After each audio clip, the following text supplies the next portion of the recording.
আসসালামু আলাইকুম দর্শক, আপনারা তো অনেক মুরগি দেখেছেন। আমার হাতে যে মুরগিটি দেখতে পাচ্ছেন এটার নাম হচ্ছে কেদারনাথ, কালো কেদারনাথ যেটা বলে সেটা। এটা হচ্ছে মোরগ মুরগি।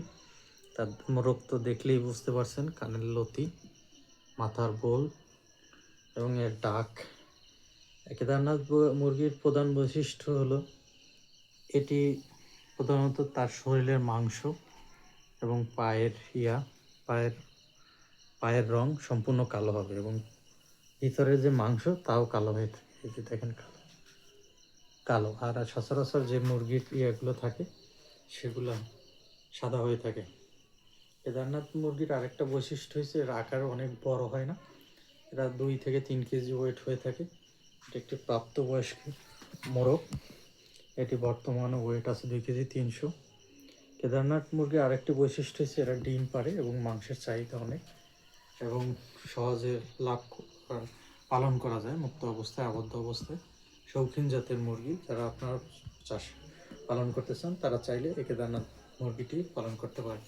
এর প্রধানত বোল বড় হয়ে থাকে, কানের ঝুল এবং পায়ে লোম হয়ে থাকে এবং হাটে একটা ভাব থাকে। মুরগির একটা রাজকীয় একটা ভাব আসে, যা অন্য কোনো মুরগি, টাইগার বলেন, ফার্মে বলেন, অন্য মুরগিতে থাকে না। এর পায়ের বোল, ডাক সব কিছু একটা ভাব হয়েছে রাজকীয়। তাই কেদারনাথ মুরগির বাজারে বর্তমান প্রচুর চাহিদা রয়েছে।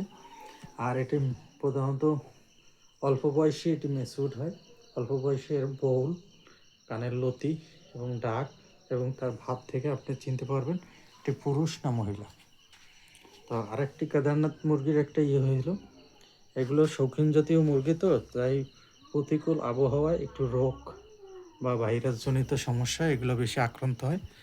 তাই এগুলো দেশি মুরগি বা অন্যান্য মুরগির মতো এটার পরিচর্যা একটু বেশি করতে হয়। আর এই মুরগিগুলো প্রধানত মুক্ত অবস্থায় খুব পালন কম করা হয়, যার কারণে এটি ঠান্ডা বা বৈরী আবহাওয়ায় একটু কম মানানসই।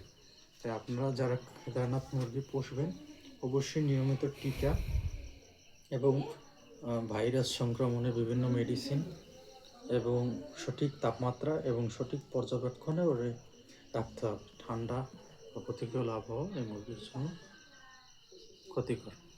আমাদের ভিডিওটি ভালো লাগলে আমাদের চ্যানেলটি সাবস্ক্রাইব করে দিন।